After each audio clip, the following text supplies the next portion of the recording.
यह सामान्य बात नहीं है कि इस विचार पर हम आप खड़े रहें कि शिव मेरे गुरु हैं। इसी के लिए हम लोगों ने कहा 3 काम हमको आपको करना चाहिए। क्या? जब भी मौका लगे वो रात को सोते समय बिस्तर पर चले जाइए, सो जाइए, बल्कि नींद नहीं आए उसके पहले शिव को याद करिए। मैं तो जानता था कि वो ईश्वर हैं, बाद में सुना मैंने कि किताबें कहती हैं कि वो गुरु भी हैं। तो सब कुछ है, ईश्वर है तो सब कुछ है, ईश्वर नहीं है तो कुछ भी नहीं है। वो सो जाइए, सोने के पहले याद करिए उस शिव को। तस्वीर अच्छी लगती है तो तस्वीर याद कर लीजिए, नहीं अच्छी लगती है तो शून्य में अपने मन को ले जाइए और सोचिए, थिंक ओवर, कम्युनिकेट करिए कि हे शिव, हे महादेव, आप मेरे गुरु हैं, मुझ पर दया कर दीजिए। गुरु मानिएगा तो दया न मांगिएगा भाई साहब। हे शिव, आप मेरे गुरु हैं, मुझ पर दया कर दीजिए। बोलने की भी जरूरत नहीं। बोलने से क्या होता है? इस माइक्रोफोन को मेरे सामने से हटा दीजिए, कोई मेरी आवाज नहीं सुनेगा। मैं तो बोलूंगा लेकिन आपके कान तक आवाज जाएगी नहीं। तो बोलने से नहीं कुछ होता, आवाज बहुत कम दूर जाती। लेकिन मन की आवाज बड़ी तेज होती है, बड़ी दूर जाती है। आप मन से अभी कहीं भी जा सकते हैं, अमेरिका में भी हो सकते हैं, यहां भी हो सकते हैं, पल भर की देर नहीं लगेगी। तो मन ही मन ये संप्रेषण करिए, मन ही मन ये सोचिए कि हे शिव, आप मेरे गुरु हैं। गुरु तो हैं वो, उनको गुरु नहीं बनाना है, वो गुरु हैं।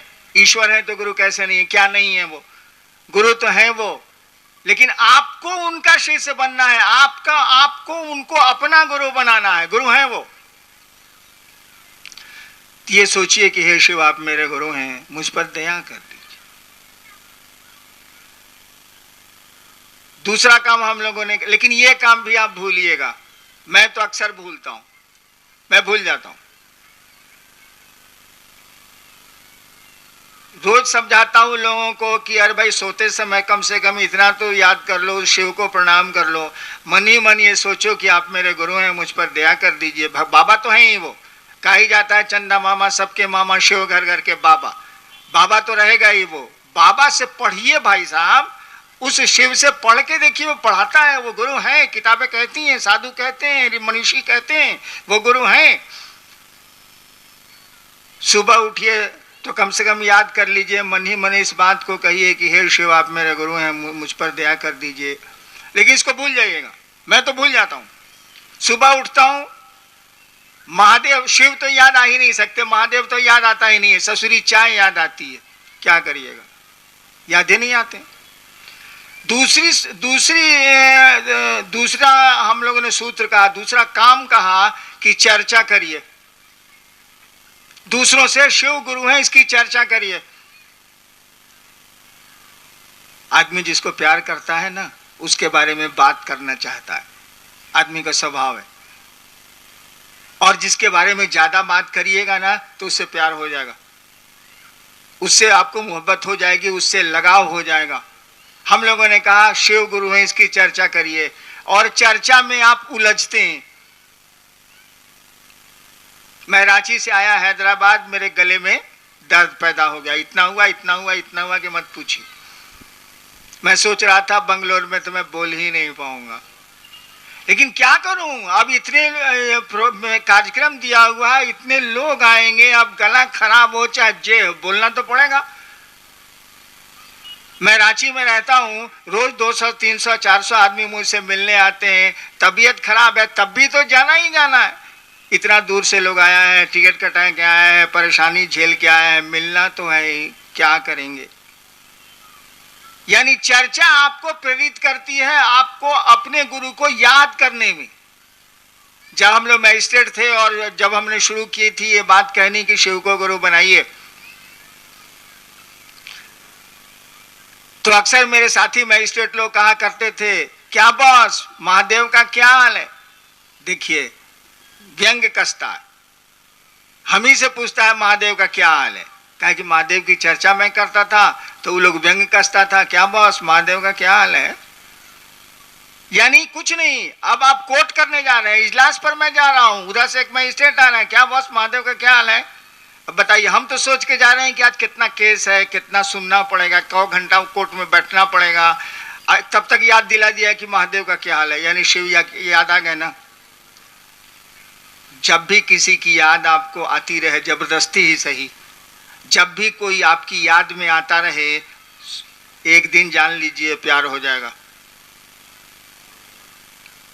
तीसरा काम हम लोगों ने कहा कि जब मौका मिले अपने गुरु शिव को प्रणाम कर लीजिए,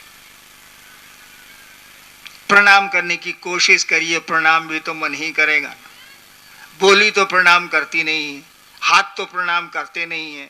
हम लोग कितने आदमी को प्रणाम करते हैं, हम मने मन सोचते हैं नहीं कि साला कहां से मिल गया, आज खाना नहीं मिलेगा। करते हैं कि नहीं करते?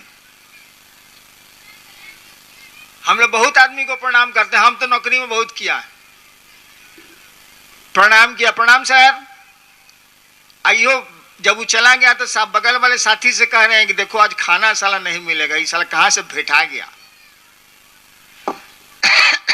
ये प्रणाम प्रणाम नहीं, प्रणाम मन करेगा ना, झुकेगा मन ना। बोली प्रणाम कर रही है, मन तो नहीं झुक रहा है, मन तो कह रहा है कि कहां से भेटा गया, खाना नहीं मिलेगा।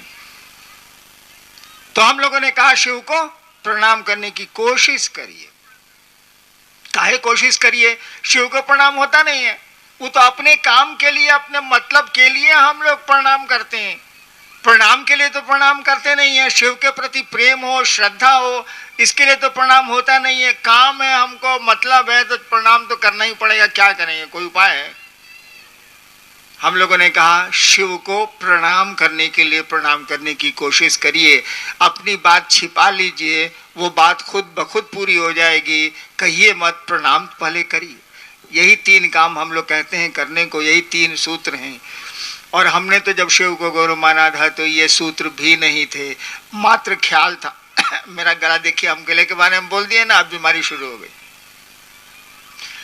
गजब चीज है, बीमारी का नाम लीजिए, बीमारी शुरू। जब मैंने शिव को गुरु माना था तो कोई सूत्र नहीं थे, मात्र इस बात पे मैं खड़ा रह गया कि शिव मेरे गुरु हैं और रहेंगे। इसके लिए जो नतीजा होगा, और बहुत नतीजा हुआ, हमने आपको सुनाया कहाँ। 74 से लेके 82 तक मेरा जो नतीजा उतरा, हम तो देखते हैं कि आज 3 करोड़ से ज्यादा शिव शिष्य हैं और सबको मस्ती मस्ती। मैंने शिव को गुरु माना था तो जो मुझको परेशानी हुई, जो मुझको दिक्कतें हुई, मैं ही जानता हूं। क्यों? इसीलिए कि 15 साल श्मशान की साधना छोड़ के आया था। बढ़िया आदमी का साथ छोड़ दीजिएगा तो आपका भला मनाएगा, और शैतान आदमी का साथ छोड़ दीजिएगा ना तो आपको चैन से रहने नहीं देगा। तो श्मशान में सब प्रेत सब हमको दोस्ती हो गई थी, और शिव को गुरु मान के साथ छोड़ दिया। सब मिलके हमको तंग करता था, अब मैं बैठ के रोता था कि साला कहाँ फंस कर शिव को गुरु मान लिया, प्रेत वो तंग करता।